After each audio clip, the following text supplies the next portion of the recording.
Assalamualaikum warahmatullahi wabarakatuh. Perkenalkan, nama saya Titania Aureli dengan NIM 2023 05010737 dan saya dari kelas 1 Teknik Sipil. Dan saya dari kelompok 12. Di sini saya akan membacakan atau menerangkan presentasi dari PPT saya sebagai berikut. Baik, di sini saya akan memaparkan PPT saya dengan judul Asal-usul tanah dan ukuran butiran.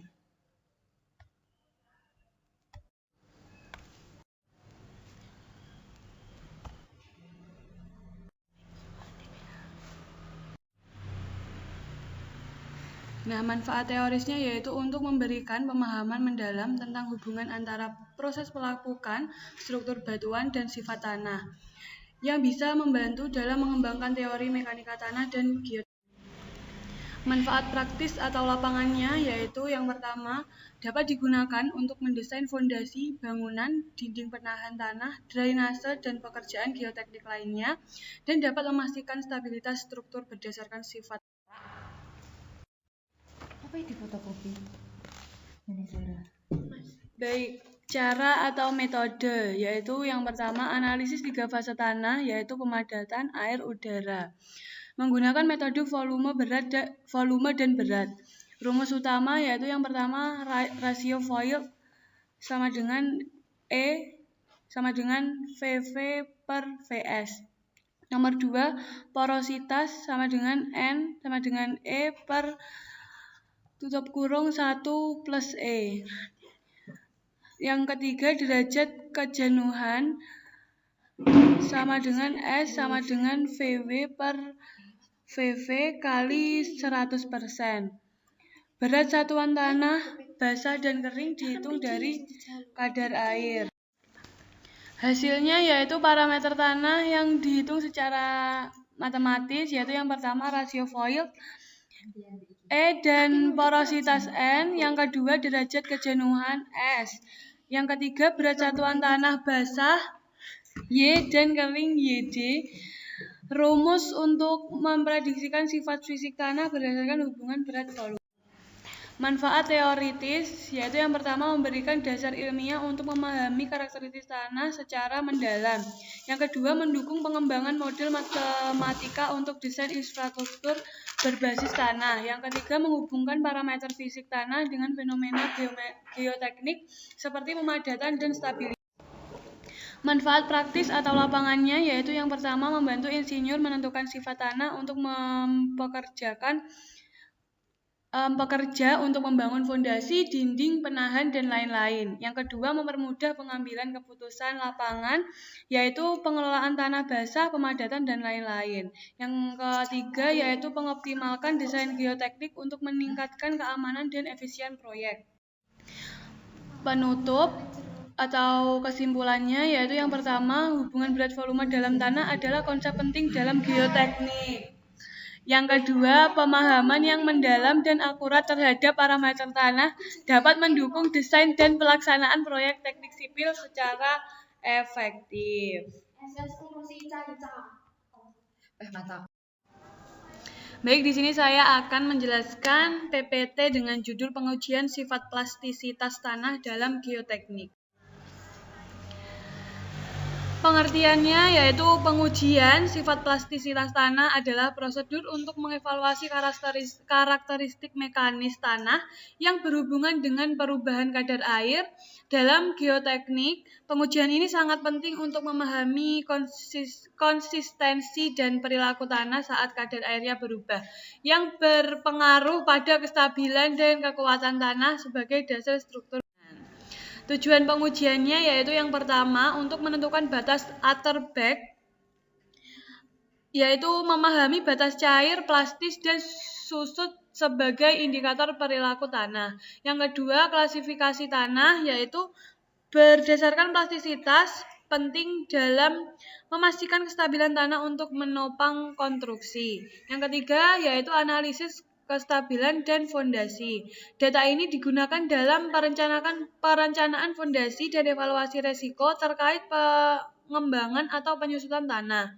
Yang keempat yaitu pengembangan model teoritis, yaitu memberikan wawasan tentang hubungan mineral tanah dan kadar air. Metode atau cara. Yang pertama, batas cair atau liquid limit, yaitu mengukur kadar air transisi dari plastis ke cair. Metode percussion cup atau Falcon. Yang kedua, batas plastic limit, yaitu metode penggulungan manual menentukan kadar air minimum agar tanah dapat digulung tanpa retak. Yang ketiga, batas susut, menguji kadar air di mana tanah berhenti menyusut dengan metode pengisian cawan porselen. Hasilnya yaitu yang pertama batas cair, plastik, dan susut, yaitu menunjukkan transisi tanah dari fase padat ke fase plastis atau cair. Yang kedua, indeks plastisitas atau PI, yaitu selisih antara batas cair dan plastis untuk mengukur tingkat plastisitas tanah. Dan yang ketiga yaitu ada indeks likuiditas atau yang disingkat dengan LI, yaitu menilai konsistensi tanah di lapangan berdasarkan batas plastisitasnya. Yang keempat, aktivitas lempung, yaitu rasio antara PI dan fraksi lempung untuk menentukan potensi ekspansi tanah. Manfaat teoritisnya yaitu yang pertama memahami interaksi mineral tanah dan kadar air yang dapat memberikan wawasan pengaruh kadar air terhadap stabilitas tanah. Dan yang kedua, pengembangan model teoris, yaitu data yang mendukung model prediksi kestabilan lereng. Dan yang ketiga, ada sistem klasifikasi tanah, yaitu parameter Atterberg, digunakan dalam standar klasifikasi tanah seperti USCS.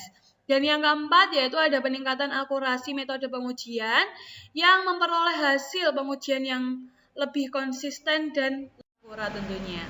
Manfaat praktis yaitu yang pertama ada penilaian stabilitas fondasi, evaluasi tanah untuk memastikan fondasi yang aman.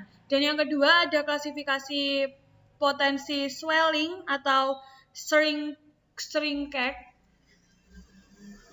yaitu identifikasi tanah dengan risiko mengembang atau menyusut. Yang ketiga, ada perencanaan infrastruktur, yaitu menentukan metode stabilisasi untuk konstruksi. Dan yang keempat, pengendalian kadar air tanah, yang dapat memastikan kadar air optimal saat konstruksi. Dan yang kelima, pencegahan kegagalan struktur, yang dapat mengurangi risiko kegagalan akibat perubahan kondisi tanah. Baik, jadi untuk kesimpulan dari PPT saya tadi yaitu pengujian sifat plastisitas tanah khususnya melalui batas Atterberg atau batas cair, plastis, dan susut sangat penting untuk memahami bagaimana tanah merespons perubahan kadar air tersebut. Parameter ini membantu dalam mengklasifikasi tanah berdasarkan tingkat plastisitasnya yang krusial untuk memastikan stabilitas dan keamanan dalam proyek konstruksi tersebut. Baik, mungkin itu saja yang bisa saya jelaskan. Bila ada salah kata atau perbuatan saya mohon maaf sebesar-besarnya. Assalamualaikum warahmatullahi wabarakatuh. Klasifikasi tanah bab 5. Tujuan yaitu yang pertama untuk mengelompokkan tanah berdasarkan sifat teknis dan perilaku rekayasa. Yang kedua untuk memberikan bahasa umum untuk mendeskripsikan tanah tanpa uraian mendetail. Yang ketiga untuk membantu memilih jenis tanah yang sesuai untuk aplikasi teknik sipil seperti pembangunan jalan atau pondasi. Cara atau metodenya yaitu yang pertama klasifikasi tekstural berdasarkan distribusi ukuran partikel yaitu pasir, lanau, dan lempung. Yang kedua sistem AASHTO yaitu menggunakan distribusi ukuran butiran, batas cair, dan indeks plastisitas. Yang ketiga yaitu Unified Soil Classification System atau USCS menggabungkan distribusi ukuran partikel dan plastisitas. Hasilnya yaitu Tanah dikategorikan ke dalam kelompok seperti lempung berpasir, silty clay loam, atau kategori teknis yaitu A1 hingga A7 untuk AA SHTO, GW SCCL untuk USCS. Diagram atau grafik digunakan untuk mengidentifikasi klasifikasi tanah dengan cepat, yaitu contohnya diagram plastisitas. Manfaat teoritisnya yaitu yang pertama untuk memberikan dasar ilmiah untuk memahami karakteristik tanah berdasarkan sifat fisik dan plastisitasnya. Yang kedua yaitu memberikan referensi standar untuk studi geoteknik dan penelitian tanah. Yang ketiga untuk menghubungkan sifat tanah dengan potensi perilaku mekanis dalam aplikasi teknik sipil. Manfaat praktisnya yaitu yang pertama, untuk mempermudah desain dan pelaksanaan proyek teknik sipil seperti jalan, pondasi, bangunan, dan sistem drainase. Yang kedua, untuk mengurangi resiko kegagalan konstruksi dengan memahami karakteristik tanah yang digunakan. Dan yang ketiga, membantu insinyur untuk menentukan perlakuan tambahan untuk tanah yang kurang stabil, misalnya stabilitasi tanah. Baik, di sini saya akan menjelaskan PPT dengan judul kekuatan geser. Tujuannya yaitu untuk memahami resistensi internal tanah terhadap kegagalan geser. Yang kedua, menentukan parameter kekuatan geser tanah yaitu kohesi C dan sudut gesek dalam. Yang ketiga, untuk menganalisis stabilitas tanah untuk aplikasi teknik seperti fondasi, lereng, dan dinding penahan tanah. Cara atau metodenya yaitu yang pertama kriteria Mohr-Coulomb, yaitu hubungan antara tegangan normal dan geser pada bidang kegagalan. Yang kedua yaitu uji laboratorium. Dibagi menjadi dua, yaitu yang pertama uji geser langsung dan yang kedua uji triaksial. Lalu variasi metode dengan pengaturan kondisi drainase dan tingkat tegangan atau strain yang terkontrol. Hasilnya yaitu parameter kekuatan geser yaitu kohesi C dan sudut gesek dalam. Yang kedua, plot hubungan antara tegangan normal dan geser untuk menentukan parameter kekuatan geser. Yang ketiga yaitu perilaku tanah, longgar atau padat dan perubahan volume selama penggeseran, void rasio, dilatasi atau kompresi. Manfaat teoritis yaitu untuk menyediakan model matematis untuk menganalisis kegagalan tanah berdasarkan kriteria Mohr-Coulomb. Dan yang kedua, memahami hubungan tegangan normal, tegangan geser, dan kekuatan material tanah. Yang ketiga, untuk mengetahui pengaruh kondisi konsolidasi atau saturasi terhadap kekuatan. Manfaat praktisnya atau lapangannya yaitu yang pertama evaluasi kapasitas daya dukung tanah untuk desain fondasi bangunan, yang kedua analisis stabilitas lereng untuk mencegah longsor, yang ketiga penentuan parameter tanah untuk desain dinding penahan tanah dan stabilisasi konstruksi lainnya. Yang keempat yaitu prediksi dan mitigasi kegagalan tanah di lapangan berdasarkan kondisi